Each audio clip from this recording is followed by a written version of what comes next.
I honestly don't see why people act like cheating is so black and white. Like there's some universal rule book that applies to every relationship, every person, every situation. That's not how life works. That's not how people work. Feelings are what matter. Everyone knows that. That's what separates humans from animals. Our ability to feel, to connect emotionally, to form bonds that transcend the physical. So if there are no emotions involved, if it's just physical, how can that be betrayal? How can that be cheating? It's logic. Pure, simple logic. I wasn't hiding anything. If it was actually cheating, real cheating, the kind that destroys marriages, I would have hidden it, right? I would have deleted texts and made up stories about working late and lied about where I was. But I didn't. I was completely transparent. I was being mature about it, rational, adult. I even explained it to him calmly, multiple times, in different ways so he'd understand. I thought I was being respectful by being honest. I thought I was treating him like an intelligent person capable of grasping nuance instead of some jealous, possessive caveman who thinks ownership is love. But he didn't get it.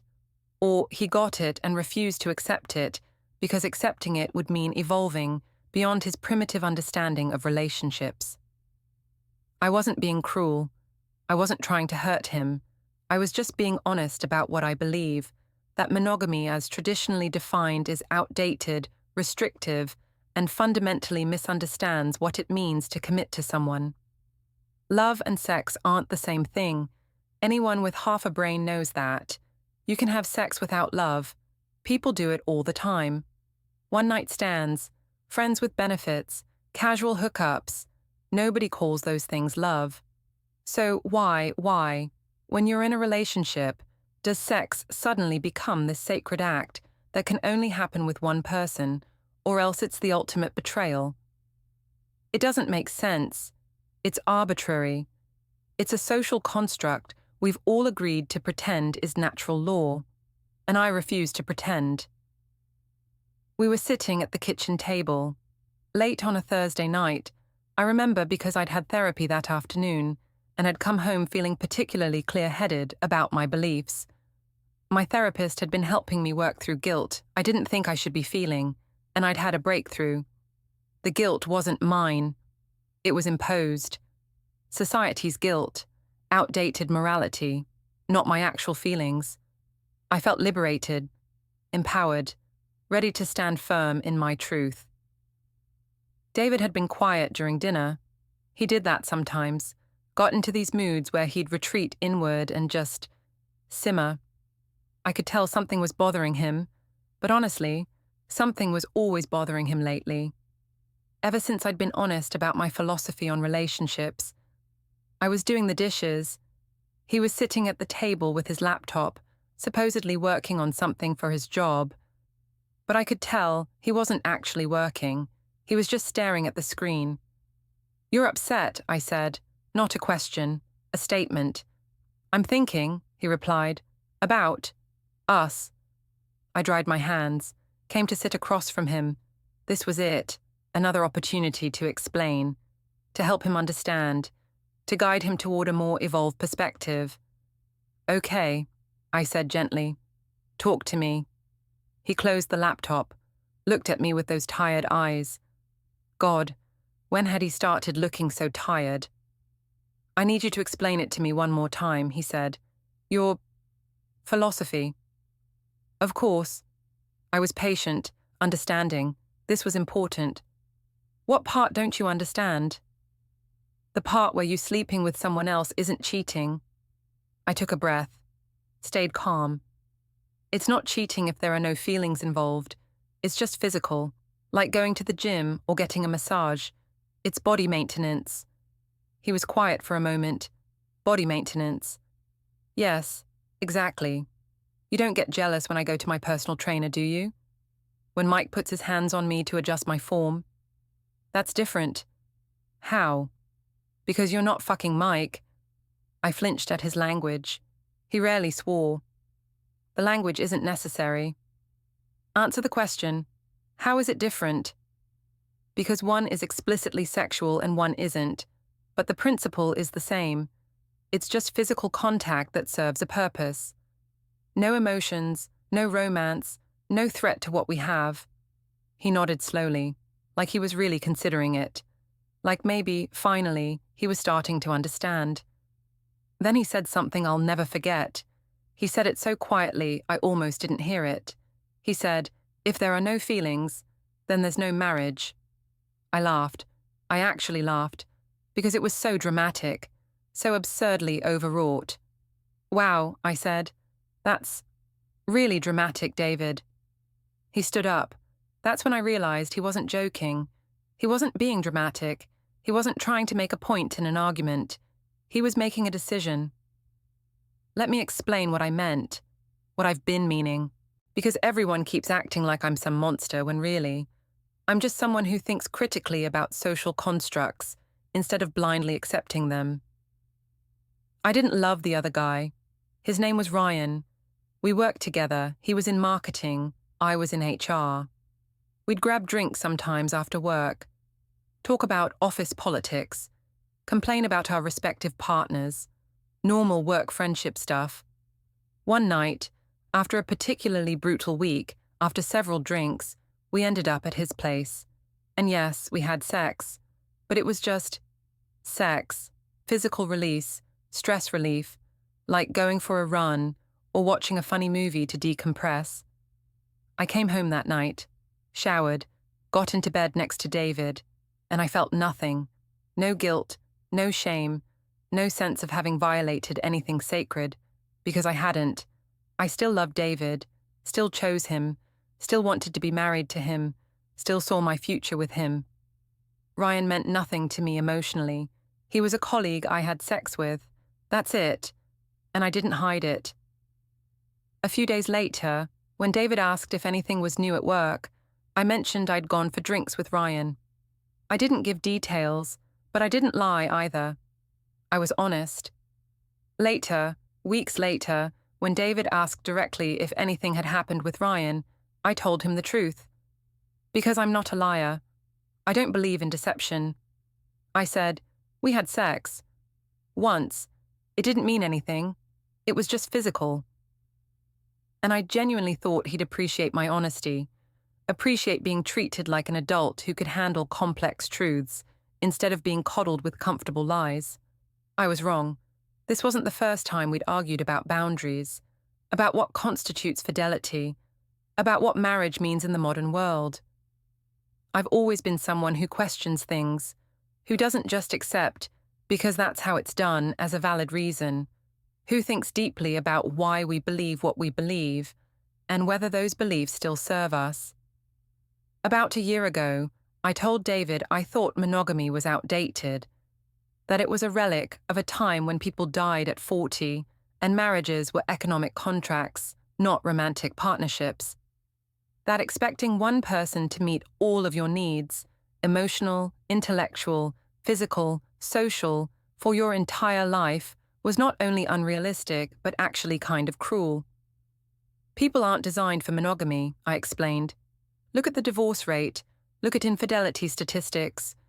We're clearly failing at this model, so why do we keep pretending it's the only valid way to love? David had listened quietly, then asked, "Are you saying you want an open marriage?" "I'm saying I want us to think critically about what we want instead of just accepting societal programming." "That's not an answer." "I want flexibility. I want trust. I want a relationship built on choice, not obligation." He'd gone quiet after that, withdrawn, started spending more time at the gym, more time with his brother, more time anywhere that wasn't with me. I thought he was processing, growing, evolving his thinking. Turns out he was just pulling away. Another time, we were watching a movie, some romantic drama where the protagonist has an affair and it destroys their family. David made some comment about how selfish the character was. I countered. But was she actually happy in her marriage? Or was she just going through the motions? Maybe the affair was her way of reclaiming her autonomy. "She had kids," David said flatly. "So?" Having kids doesn't mean you stop being a person with needs. It means you made a commitment. Commitments can be renegotiated. Everything can be renegotiated. He'd looked at me with this expression I couldn't quite read. Not anger, not even disappointment. Something else. Something sadder. Not everything, he'd said quietly. At the time, I thought he was being stubborn, clinging to outdated ideals because he was too scared to examine them. Now, I wonder if he was trying to tell me something I wasn't ready to hear. There was also the time, God, this sounds bad when I say it out loud, but context matters, when I told him, if I wanted to cheat, I would have. The fact that I'm being honest with you about my beliefs should be reassuring. It means I'm not sneaking around. I'm not lying. I genuinely thought that was comforting. I thought I was demonstrating trustworthiness by being transparent about my philosophy. His response, "You just told me you don't believe sex outside our marriage is cheating. How is that supposed to be reassuring?" Because I'm being honest. I'm treating you with respect by including you in my thought process instead of just doing whatever I want behind your back. You want credit for not lying about something you know would hurt me. I want credit for being honest when lying would be easier. We went in circles like that, always ended with him going quiet, retreating, building walls I couldn't see but could definitely feel. I told myself he just needed time, that he was working through his conditioning, that eventually he'd come around to my way of thinking. I was so sure I was right. I think the thing that bothers me most is that I genuinely believed I was being kind, ethical even. In my framework, the worst thing you can do in a relationship is lie. Deception is the real betrayal, not sex. So I was honest, radically honest, uncomfortably honest. When Ryan and I slept together, I didn't sneak around, didn't create elaborate alibis, didn't delete texts or create secret email accounts. I just did what I wanted to do with another consenting adult and then came home to my husband. And when David asked, because of course he asked, he's not stupid, he could tell something had shifted, I told him. Yes, I said, I slept with Ryan from work. His face went completely blank. When? Last Thursday. Last Thursday, he repeated, like he was testing the words. 6 days ago. Yes. And you're just telling me now? You didn't ask before now. Looking back, I can see how that sounds, how it looks, but in the moment, it made perfect sense. He didn't ask, so I didn't volunteer the information. But when he did ask, I was completely truthful. Isn't that what honesty is supposed to look like? Did you use protection? He asked. Of course. Are you going to see him again? I mean, he works in the same building. I'll see him at work. You know what I mean. I shrugged. I don't know. Maybe. Does it matter? Does it matter?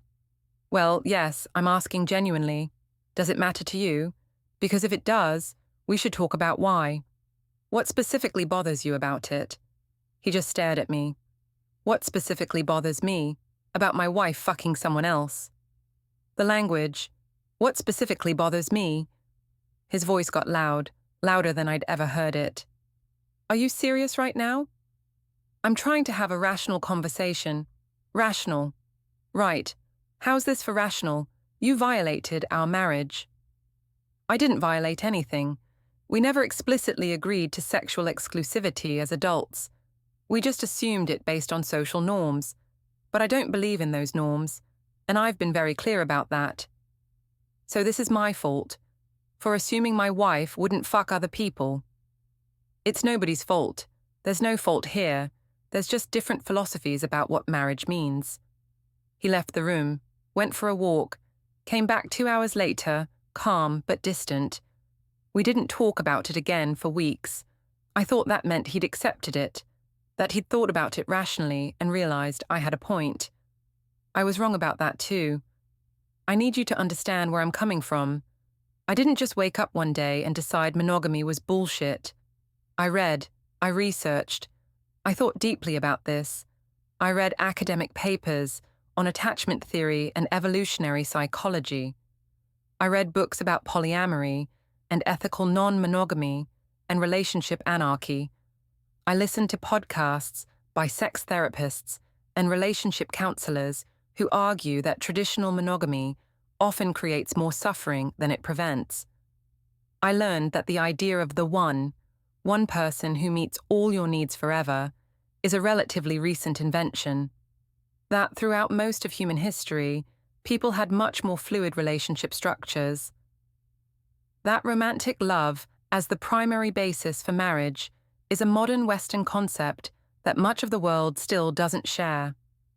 I learned that monogamy, as we practice it, often leads to unfulfilled needs, because no one person can be everything. Resentment, because we expect our partner to intuit and meet needs they may not even be capable of meeting. Dishonesty, because we're afraid to admit we're attracted to other people or have fantasies about them. Shame, because we're taught that wanting anything outside our primary relationship is inherently wrong. And I thought, why? Why are we doing this to ourselves? I shared all of this with David, sent him articles, suggested books, tried to have deep conversations about what we really wanted from our relationship versus what we thought we were supposed to want. He'd nod, say, interesting, then not engage. You're not even trying to understand, I said once. I understand fine, he replied. I just disagree. But why do you disagree? What's your actual reasoning beyond, that's how marriage works? Because I don't want to share you, he said simply. I don't want other men touching you. I don't want to picture you with someone else. I don't want to wonder if you're thinking about them when you're with me. I chose monogamy deliberately, not because I'm brainwashed, but because that's genuinely what I want. But that's jealousy, I said. That's possessiveness. That's not love. Maybe not your definition of love, but it's mine. We were at an impasse. I thought if I just kept educating him, kept exposing him to different perspectives, he'd eventually see what I saw. Instead, he just got quieter, more distant, like he was slowly disappearing, even while still physically present. 3 months after Ryan, there was Marcus. I met him at a work conference. We sat next to each other at a panel on workplace culture, got to talking during the break, exchanged numbers, started texting.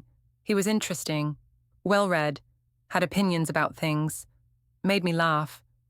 We met for coffee when I was back in town, then drinks, then dinner. And yes, eventually, we ended up at his hotel. This time, I told David immediately.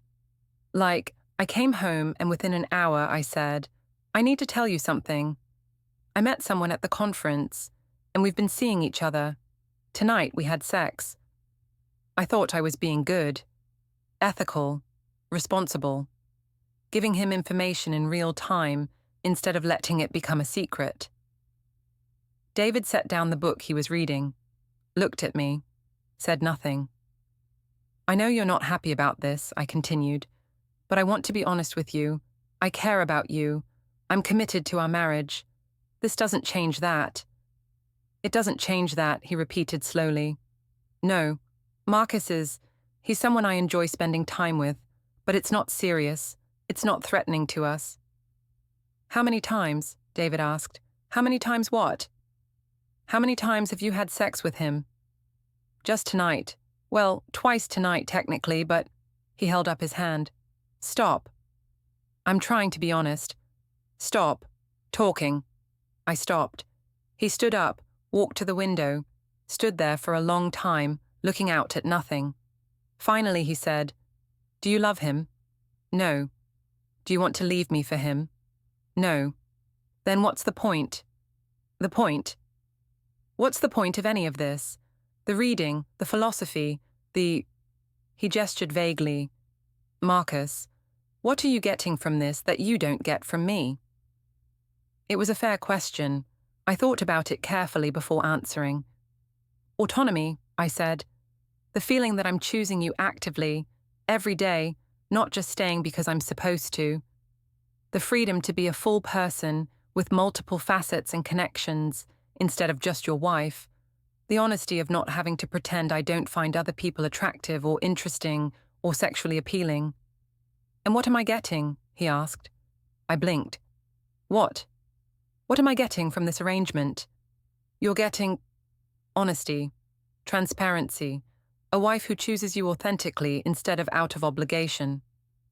I'm getting a wife who fucks other men and expects me to be grateful for her honesty about it. That's not, you're reducing it to, I'm calling it what it is.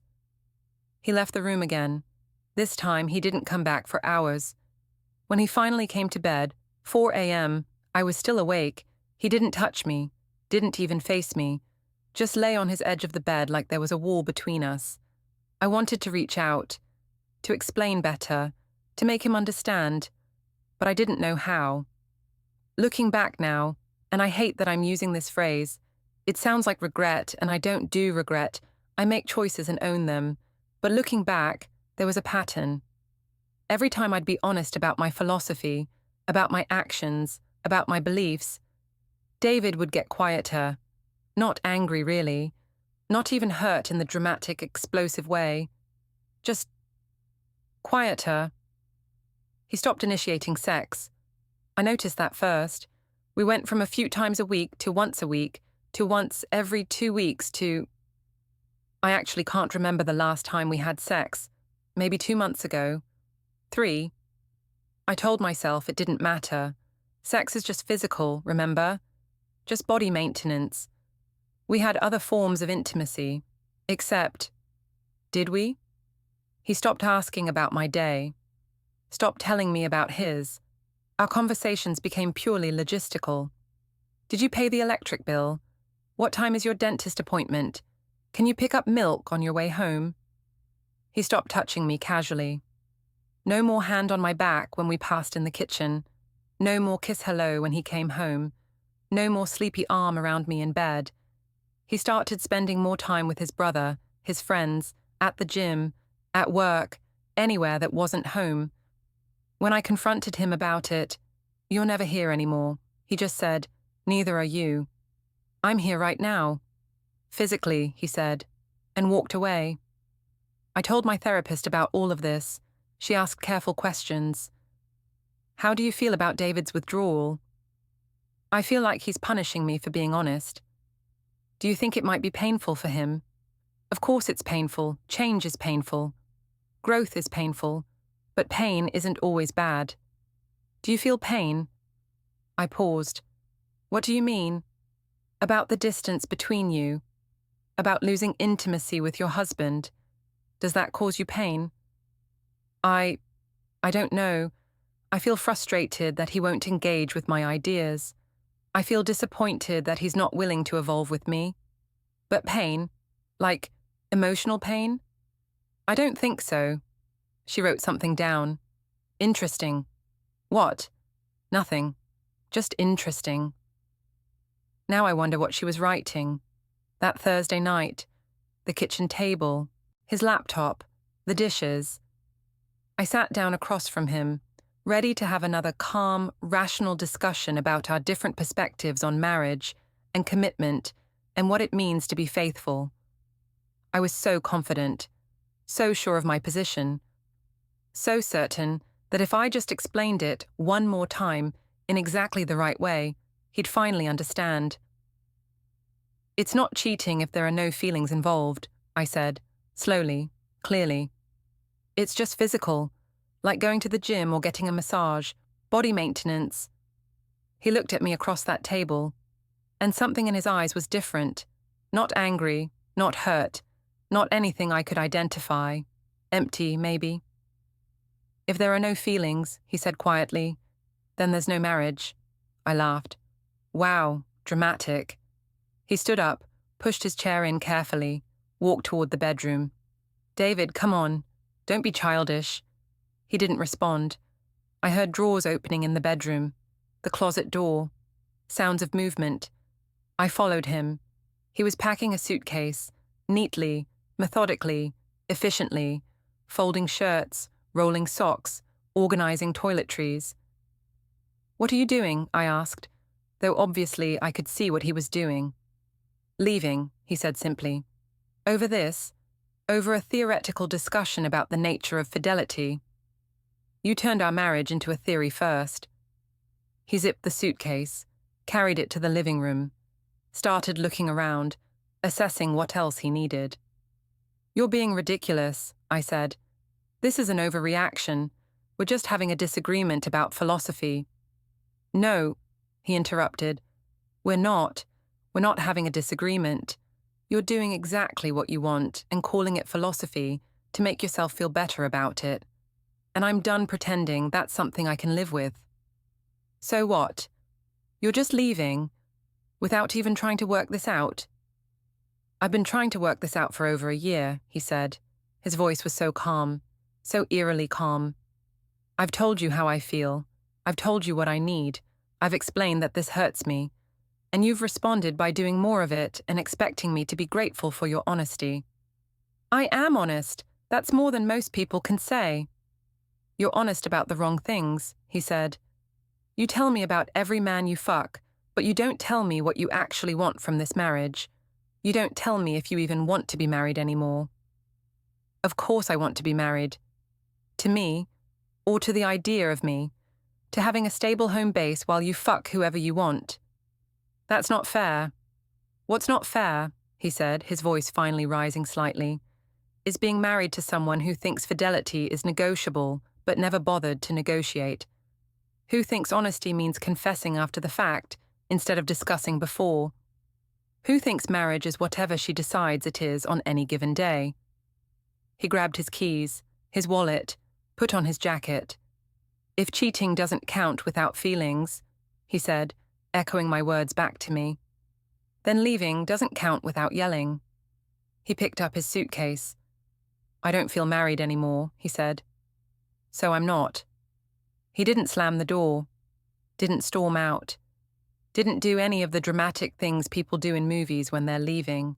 He just left, calmly, quietly, like he was heading out for groceries, except he took a suitcase and his laptop and the photo of his parents from the mantel. I stood in the living room, absolutely frozen, unable to process what had just happened. This wasn't how it was supposed to go. We were supposed to have a conversation, maybe a difficult one, but ultimately he was supposed to understand, to see my perspective, to grow. This wasn't the plan. I called him. It went to voicemail. I texted, "This is ridiculous. Come back so we can talk like adults." No response. I texted again. "You can't just leave. We need to discuss this." Nothing. I tried calling again. Straight to voicemail this time. He'd turned off his phone. I paced the house. Our house. The house we'd bought together 5 years ago. The house where we'd planned to raise kids someday. The house that now felt enormous and empty and wrong. What the actual fuck had just happened? I sat down on the couch, tried to think logically, rationally. What were my next steps? Call his brother? No, they were close. Alex would take David's side. Call my therapist? It was 10 p.m. on a Thursday. Not an option. Call my mother? God, no. She'd sided with David the last time I tried to explain my philosophy to her. Said I was sabotaging my marriage and too smart for my own good. I was alone. And the thing that bothered me, the thing that really bothered me, was how calm he'd been, how measured, how completely, utterly done. I expected anger, yelling, accusations, drama. Instead, I got efficiency, packing, keys. I don't feel married anymore. Like I was a roommate he'd decided to move away from, not a wife he was devastated to leave, which somehow hurt more than screaming would have. I didn't sleep that night. Lay in our bed, my bed now, I guess, staring at the ceiling, my mind racing through every conversation we'd had over the past year. At 2 a.m., I texted him, "You're twisting my words. I never said our marriage doesn't matter." At 2:47 a.m., "I've always chosen you, every single day. That should count for something." At 3:15 a.m., "You're being a hypocrite. You always said communication was important, and now you're shutting down completely." At 4:02 a.m., Fine, punish me for being honest. That's really mature. At 6:30 a.m., where are you even staying? None of them showed as read. Either his phone was still off or he'd blocked me. I got up, made coffee, went through the motions of getting ready for work, even though I felt like I was moving through water. Halfway through my shower, I started crying. Real, ugly crying. The kind where you can't breathe and your chest hurts, and you're not even sure what emotion you're feeling, because it's too big and too complicated. When did I become the villain in this story? I genuinely didn't understand. I was honest. I was clear. I was operating from a well-reasoned philosophical framework, not just doing whatever I wanted and making excuses. I read the research. I thought deeply about this. I tried to include him in my evolution, and he just left. No fighting for the marriage. No couples counseling. No trying to meet me halfway. Just, I don't feel married anymore, so I'm not. How is that fair? I called in sick to work, couldn't face the office, couldn't face Ryan or Marcus, or anyone who might ask how I was doing. Got an emergency appointment with my therapist at 11 a.m. He left, I said as soon as I sat down. David left?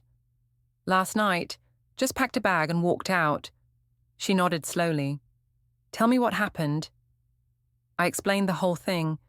The kitchen table, the conversation about feelings and cheating, his calm, measured response, the packing, the leaving.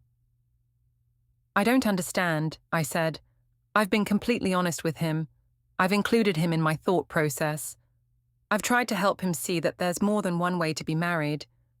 And this is how he responds, by just giving up. Do you think he gave up? She asked. Or do you think he made a choice? What's the difference? Giving up implies passivity, defeat, lack of agency. Making a choice implies active decision-making based on assessment of the situation. I thought about that. I guess he made a choice. And how does that make you feel? Angry, frustrated, like he's punishing me for being different, for questioning traditional relationship norms. Anything else? Confused. I don't understand how we got here. I've been nothing but honest. Honesty isn't the only thing that matters in a relationship, she said gently. I bristled. What's that supposed to mean? It means you can be completely honest and still be hurtful. You can be transparent about your actions and still violate someone's boundaries. Honesty is important, but it's not a cure-all. So I should have lied? No, but perhaps you should have asked yourself whether honesty without empathy is actually kindness. That stopped me. I am empathetic, I said defensively. I've tried to understand his perspective. Have you? Or have you tried to change his perspective to match yours? Silence. When David expressed pain about your relationships with other men, what did you do? I explained why it shouldn't hurt him. I helped him see that his pain was based on outdated notions of ownership and— You explained away his pain, she interrupted gently. You intellectualized his feelings instead of just sitting with them, acknowledging them, honoring them. I can't honor feelings that are based on faulty logic. Can't you? Even if the person having those feelings is your husband? I didn't have an answer for that. 3 days after David left, I finally heard from him. Not a call, not even a text. An email, from his lawyer, petition for divorce, citing irreconcilable differences. I stared at the PDF attachment for a long time. This was real. He was really doing this. I forwarded it to my therapist with the subject line, I guess he's serious. She called me within an hour. How are you doing? She asked. I don't know. I keep thinking he'll change his mind. Come back. Realize he's overreacting. Do you think he's overreacting? I think he's making a permanent decision based on temporary discomfort. Temporary discomfort, she repeated. Is that what you think this is for him? What else would it be? We had a philosophical disagreement. Couples have those all the time. Did David ever tell you explicitly what he needed from you? I thought back. He said He said he wanted monogamy, traditional fidelity, for me to not sleep with other people. And what did you do with that information? I explained why I thought that was limiting, why I thought we should evolve past that. So he told you what he needed, and you decided his needs were wrong? I decided his needs were based on conditioning, yes. And then you continued sleeping with other people, yes. While knowing it hurt him. While knowing it made him uncomfortable, yes, but discomfort isn't the same as harm. Sometimes we need to be uncomfortable to grow. Did you ever ask David if he wanted to grow in this particular direction? She interrupted. Silence.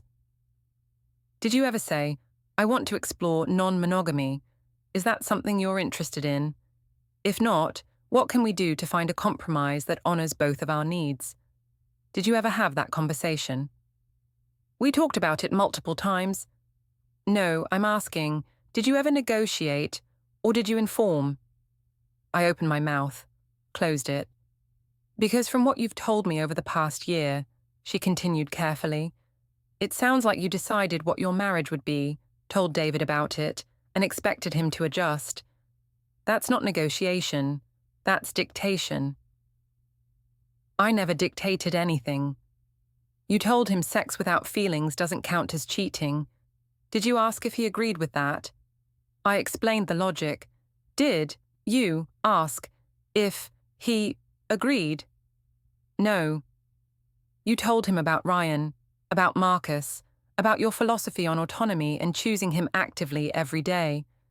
Did you ever ask what he was getting from this arrangement, what his needs were, what would make him happy? I thought about the conversation in the bedroom.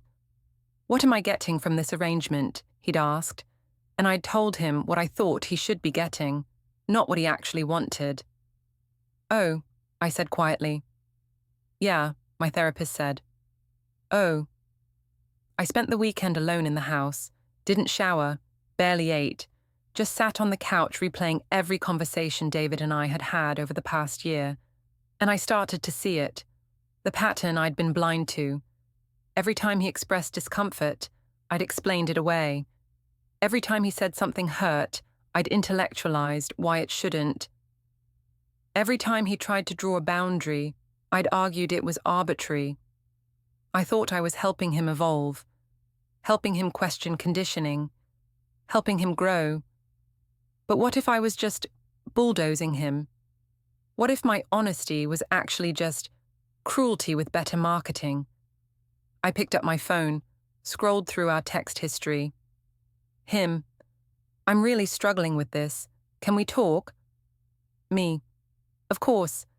I think if we just examine where these feelings are coming from, you'll see they're not based in reality. Him. I need you to understand how much this hurts. Me. I do understand, but hurt feelings don't mean I've done something wrong.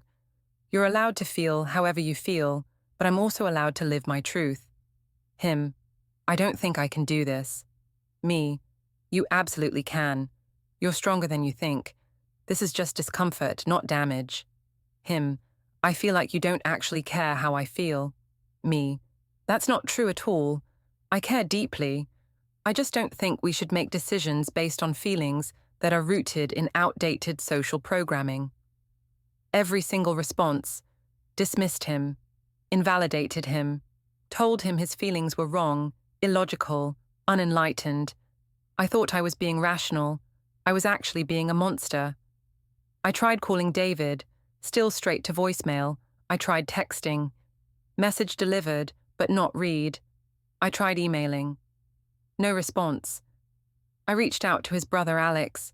Can you please ask David to call me? I need to talk to him. Alex responded, he doesn't want to talk to you. Please respect that. I need to apologize. Then apologize to the lawyer in your response to the divorce petition. Alex, please. I fucked up. I know I fucked up. I just need 5 minutes. You don't get to do this, Alex wrote back. You don't get to have your philosophical awakening now and expect him to care. You put him through a year of hell. A year of telling him his feelings didn't matter. His pain wasn't real. His needs were primitive. And now that he's finally done, now you want to talk? I was wrong. I see that now. Great. Be wrong somewhere else. Leave my brother alone. Then he blocked me too. I keep going over it, again and again, trying to pinpoint the exact moment it all went wrong. Was it when I first slept with Ryan? When I told David about it? When I developed my philosophy about feelings and fidelity? Or was it earlier? Was it when I first started questioning monogamy without asking if David wanted to question it too? Was it when I started treating our marriage like a thought experiment instead of a partnership? I read back through my journal entries from the past year. All my thoughts about autonomy and authenticity, and refusing to be constrained by social norms. And nowhere, literally nowhere, did I write about David's experience, David's needs, David's feelings. It was all about me, my growth, my evolution, my refusal to settle, my commitment to honesty, my. When did I stop seeing him as a person and start seeing him as an obstacle to my self-actualization? I thought I was being mature, sophisticated, evolved. I was just being selfish and calling it philosophy so I wouldn't have to feel guilty about it. If cheating doesn't count without feelings, then leaving doesn't count without yelling. That sentence plays on loop in my head. Because he's right, isn't he? I created this whole framework where emotional intent was the only thing that mattered, where physical actions were meaningless if feelings weren't involved, and he used my own logic against me. He left calmly, quietly, without emotion. By my own definition, it shouldn't count. It should be meaningless. But it's not. It's the most devastating thing that's ever happened to me, which means I was wrong. Actions do matter. Physical reality does matter. You can't just think your way out of causing harm. I hurt him, deeply, repeatedly, for a year, and I called it honesty. The papers are sitting on the kitchen table. Have been for 3 days. I should sign them. I know I should. He's made his position clear. He's done.